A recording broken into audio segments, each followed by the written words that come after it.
영원한 도피성 예수 그리스도, 그런 제목으로 하나님의 말씀을 전하겠습니다. 영원한 도피성 예수 그리스도. 그리스의 위대한 철학자 아리스토텔레스는 인간을 가리켜서 사회적인 동물이다 그랬습니다. 홀로는 결코 살아갈 수 없다 하는 것입니다. 더불어 함께 살아야지 혼자 인간은 살 수가 없는 그런 존재다. 이 공동체 속에서 관계를 맺고 살아가야 할 자다라는 뜻입니다.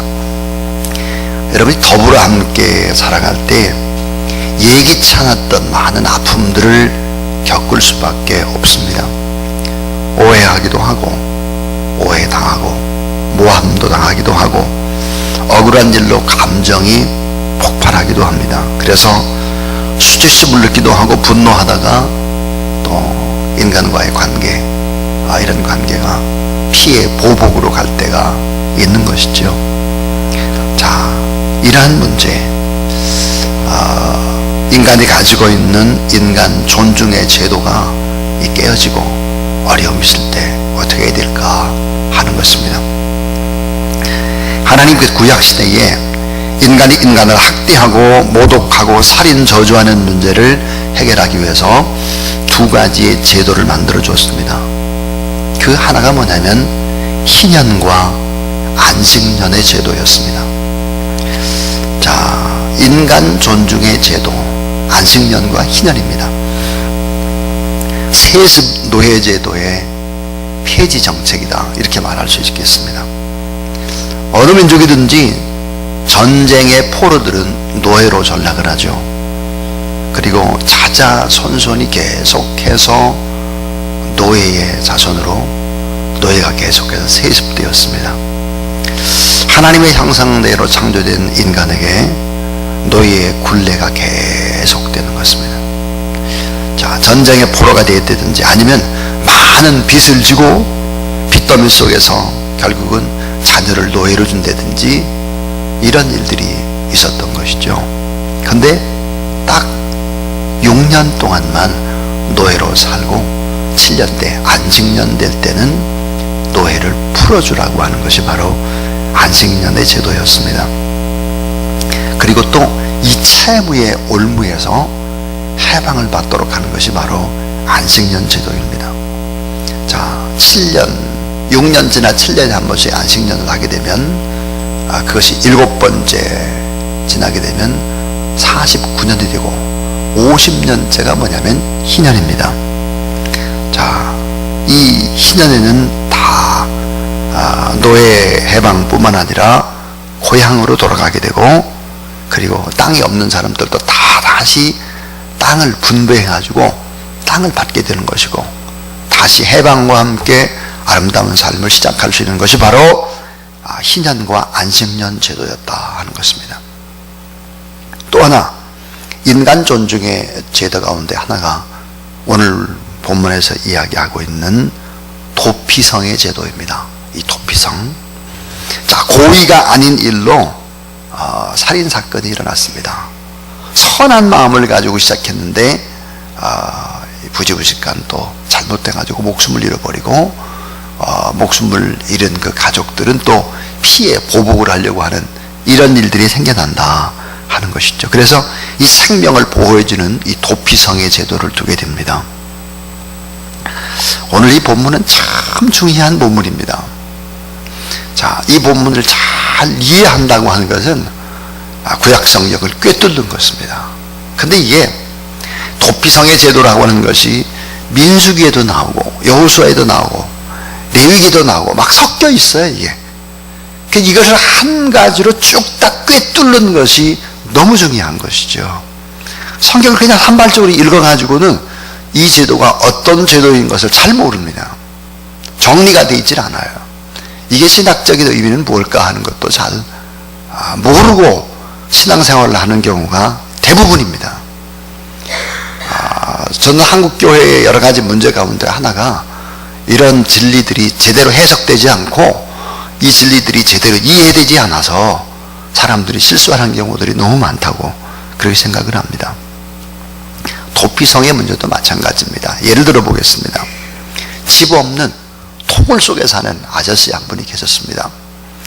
이 아저씨가 보니까 너무 불쌍한 거예요. 그래서 집을 져주고 싶은 마음이 한 청년이 있었는데, 그 청년이 이 토굴집에 사는 불쌍한 아저씨한테 집을 져줘야 되겠다고 생각을 했어요. 그래서 아저씨와 함께 집을 짓는 작업을 시작했습니다. 함께 나무를 이제 도끼로 찍어다가 날라가지고 집을 져야 되는데, 청년이 도끼로 나무를 찍는데 도끼 날이 빠진 거예요. 그래가지고 옆에 있던 아저씨의 머리에 찍혔고 이 아저씨가 죽게 된 것입니다. 선한 일을 하다가 결국 도끼날이 빠짐으로 말미암아 이제 아저씨가 이제 죽게 된 거죠.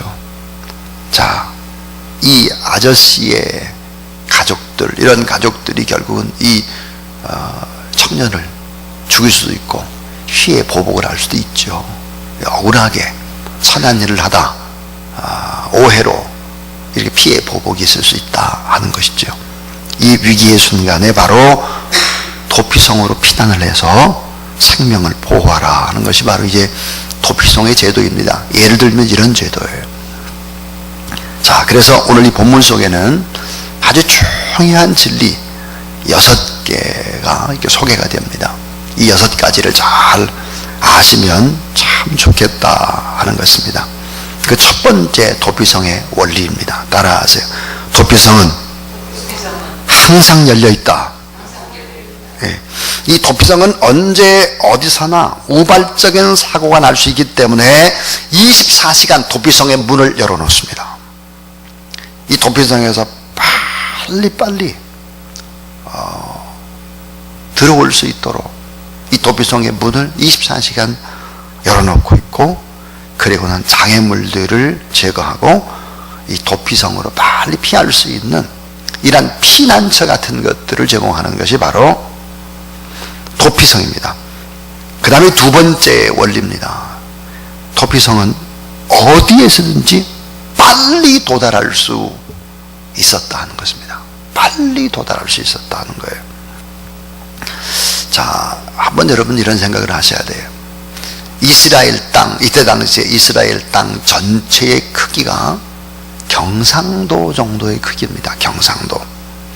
근데 경상도 정도만한 그곳에 6곳의 도피성을 배치해 놓고 있습니다. 6곳. 자, 이 피난처가 설치된 곳이 6곳인데 이 6곳은 한 곳으로 몰려 있질 않아요. 균형 있게 배분되고 있습니다. 자, 요단 서편 맨 북쪽에 게네스 성에 하나 이제 도피성이 설치가 되고, 그 다음 이스라엘 중부에 세겜성이 도피성이 생기게 되고, 남부 정상 산 쪽에 헤브론에 또 이제 도피성이 있게 되고, 그 다음에 이제 요단 동편의 골란성이라든지 중부 지역의 길랏 라못이라든지 요단 동편 남부의 평지에다가 바셀성이라든지 이렇게 성들이 골고루 6군데가 분포되어 있다 하는 것입니다. 이 도피성은 치유의 법권 지역입니다. 도피성으로 피하게 되면 누구나 그 사람을 함부로 잡을 수가 없어요.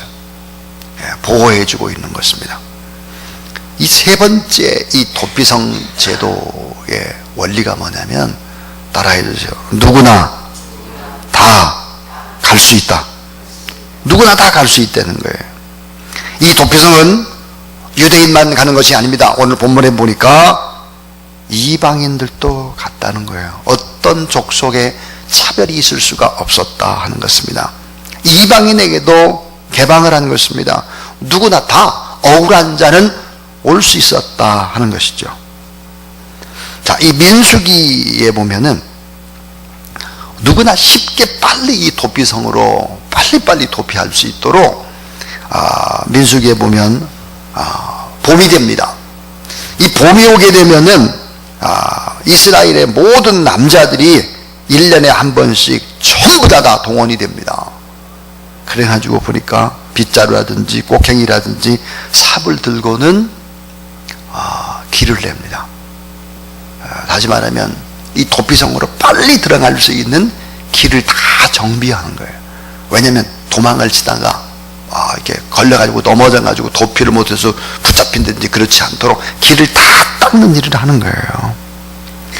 그리고 이 피해 보복 같은 것을 막아낼 뿐만 아니라 산에 잘 보이는 산의 중턱에다가 이 팻말을 세우는 것입니다. 도피성이 이쪽이다 이거예요. 다 지형상으로 가장 잘 보이는 곳에다 도피성에 팻말을 세웠다 하는 것입니다. 누구나 갈 수 있었다. 쉽게 갈 수 있도록 그렇게 만들어 놓고 있었다. 이 도피성의 제도가 바로 이런 것입니다. 네 번째는 더 중요한 것입니다. 이 네 번째 원리가 뭐냐면 모든 필요를 공급해 주었다 하는 것입니다. 이 도피성에 누구나 이제 피하게 되면 이 도피성에 피난 자는 모든 필요를 공급해 주었습니다.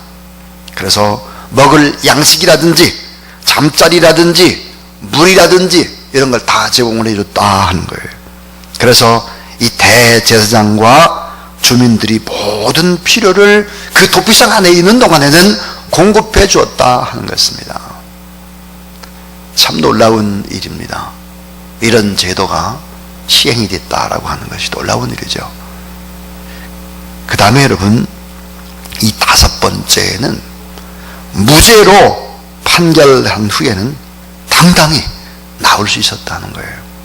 자, 무죄 판결을 받게 되면 당당히 나올 수 있었다 하는 것입니다. 여호수아 20장 6절 말씀을 보게 되면은 이 도피성에서는 자기 변호를 충분히 할 수 있었다는 거예요. 내가 이렇게 해서 억울한 일을 당했습니다. 내 뜻은 이런 것이 아닙니다. 이 객관적으로 얼마든지 이 도피성 안에서는 자기 의견들을 다 얘기할 수 있는 것이 바로 도피성이었다 하는 거예요. 자, 아까 제가 집 없는 움박집에 살고 있는 아저씨에 관한 비유를 제가 들었습니다. 그 귀한 청년이 아저씨를 도와주다가 도끼날이 빠진 바람에 이 아저씨가 이제 결국은 목숨을 잃게 되고 이 청년이 도피성으로 피했어요. 그러면은 이 도피성 안에서는 충분히 자기 변론을 할 수 있어요. 예를 들어서 저는 움막집에서 살고 있는 아저씨를 너무 사랑했습니다. 그 아저씨가 너무 불쌍해서 제가 좀 그 아저씨를 돕고 움막을 좀 집으로 이렇게 지어주고 싶었습니다. 저와 아저씨는 이렇게 친했고 또 서로 위로하고 사랑하고 그렇게 했습니다. 저는 지금도 아저씨를 사랑합니다. 저는 그렇게 큰 잘못이 없습니다. 이렇게 객관적으로 자기 얘기를 충분히 다 할 수 있는 것이 바로 도피성이었다 하는 것입니다. 그러기 도피성에 있으면서 충분히 거기서 이제 필요를 공급해 주면서 이야기를 나누고 판결을 하게 되죠. 대제사장이 판결을 하는 것입니다. 자, 그래서 무죄가 판명이 되면 자, 당당히 나올 수 있는 곳이 바로 도피성이었다 하는 것입니다. 여섯 번째는 정말로 더 중요한 것입니다.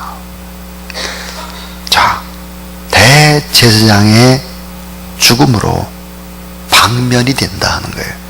자, 이 도피성 제도를 이끌었던 이 대제사장이 하여튼 병으로 죽든 나이가 많아서 죽든 죽었어요. 그러면 어떻게 됐을까 하는 거예요.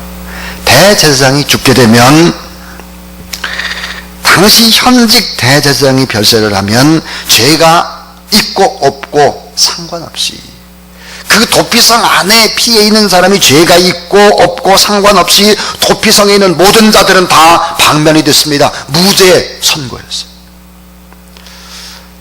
도피성 안에 있는 모든 죄인들이 결국은 대제사장이 죽으면 다 살아남았다는 거예요. 그 죄를 대신 주신 제사장, 그래서 그 안에 있는 사람은 죄인이든 판결이 되든 안 되든 다 살아남은 것입니다. 자, 여러분, 이 도피성에 관한 원리 6가지를 제가 얘기했습니다.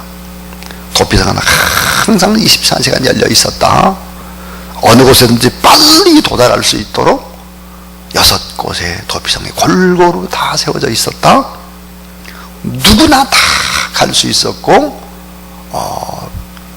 이 길을 빨리 갈 수 있도록 이스라엘 백성들을 동원해 가지고 길을 다 정비해 놓고 다 그렇게 된 거예요.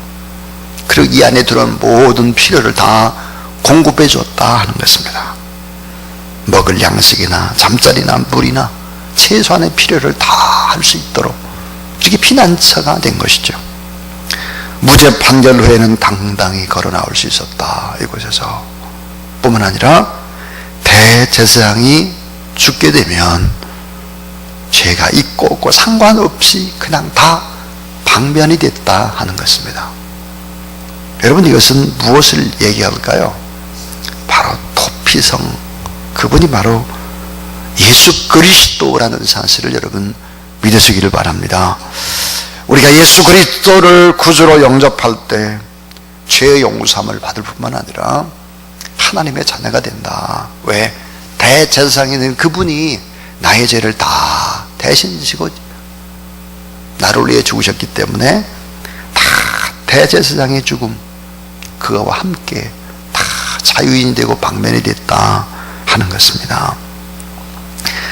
여기서 이제 끝나게 되면 안 되겠죠. 여기서 끝나게 되면 안 되고, 여기에 이제 결론 하나가 뭐냐면, 자, 여러분, 레위인들은 땅의 지파를 배분해 주지 않았다고 그랬습니다. 레위인들은 어떻게 됐냐? 레위인들은 다 골고루 흩어져 있었다 했습니다. 그러니까 이 도피성 제도를 운영하는 주인은 누구였을까 하는 것입니다. 레위인이었습니다. 오늘 우리가 누구일까요? 우리가 바로 레위인들입니다. 레위인들. 그러니까 이 도피성이라고 하는 이 교회, 예수 그리스도의 몸인 이 교회를 우리가 쓸고 닦고 이곳에 수고하고 무거운 짐을 지고 오는 사람들을 돌보고 그들이 힘을 얻고 최소한 힘을 얻고 억울해서 오든지 죄를 지어 오든지 그들이 다시 방면되고 새 힘을 얻어 세상으로 나아갈 수 있도록 돕는 일들을 누구의 몫이었느냐? 레위인들의 몫이었다 하는 것입니다. 도피성의 모든 일들을 감당했던 대제사장뿐만 아니라 레위인이다 하는 것입니다. 이 도피성의 주인 되신 예수 그리스도, 오늘 환난을 당한 자들이 다 이곳으로 올 수 있도록 교회라고 하는 이 도피성이 되어야 하는 것이죠. 근데 이 교회가 제 역할을 제대로 감당하지를 못하게 되면 억울한 일 당한 사람들, 고통하는 사람들이 쉼을 얻고 이 사람들이 새롭게 인생을 출발할 수 있는 문이 막혀버리게 되면 이 사회는 점점 무서운 사회가 되고 마는 것이고, 인간 존중의 이 아름다운 제도들이 다 없어지는 것입니다. 교회는 뭘까요? 교회는 사회의 어떤 안전망의 최후의 보루인 것입니다. 교회가 만약에 이기적으로 행동을 하기 시작을 하면 걷잡을 수 없는 것이죠. 독일이라든지 저 유럽, 특별히 독일을 제가 가서 설교도 해보면 독일이라는 나라가 어떻게 건강할 수 있느냐? 당연히 교회 때문이죠. 교회는 영원한 도피성입니다. 저는 며칠 전에 신문을 보면서 깜짝 놀랐습니다. 이건 정말 아닌데, 이런 것을 신문지상에 광고해내는 것은 아닌데 하는 생각이 들었습니다. 국민일보의 그 미션란 종교란의 제1면에 엄청난 기사로 이런 것이 나왔어요. 여의도 순복음교회에 조영기 목사님을 음해하고 했던 이런 장로님들, 장로님 16명을 징계, 추방을 한다, 이런 것이 막 신문에 실렸습니다. 너무 마음이 안타까웠습니다. 이게 과연 예수 그리스도라고 한다고 하면 16명의 장로님을 징계, 중징계, 추방까지 이렇게 할 수 있을까? 같은 양떼고 같은 참 이런 것이 한국의 큰 교회의 모습일까? 너무 마음이 불편하고 아팠습니다. 참 교회의 도피성의 역할들을 잘 감당해야 되는데 오히려 이 도피성이 이런 따뜻한 사랑이라든지 이것이 없어지면 어떻게 되나 하는 생각이 들어서 가슴이 참 먹먹했고, 오늘날의 교회의 모습들을 보면서 참 점점점 기업화되어지고 오히려 경제적인 그런 논리들이, 행정적인 논리들이 교회 안에 팽배해 있는 모습들을 보면서 참 많이 기도해야 되겠다는 생각들이 솟구쳐 올라오게 되었습니다. 오늘 저는 영원한 도피성 되신 예수 그리스도에 관한 이야기를 했습니다. 주님의 몸인 이 도피성인 교회, 이 교회 전체를 다 내외에 있는 어떤 한쪽의 지파가 땅을 분배받지 않았고 다 흩어져 있는 것이죠. 이 도피성의 제도를 이끌어갔던 그런 사람들입니다. 여러분, 수고하고 무거운 짐을 지고 고통하는 많은 사람들이 이 도피성인 교회에 와서 새 힘을 얻고 또 새롭게 모든 일들을 시작해가는 그런 새 시작의 장소, 또 새 인생관과 새 가치관과 새 꿈을 가지고 그렇게 도전하는 그런 회복의 장소가 바로 주님의 몸인 도피성이다. 영원한 도피성 되신 예수 그리스도, 그분을 바라보며 믿음으로 살 수 있는 그런 사람들이 정말 이 재단에 들어와도 나가도 다 축복과 힘을 넣는 축복의 재단이 될 수 있기를 주님의 이름으로 축원합니다.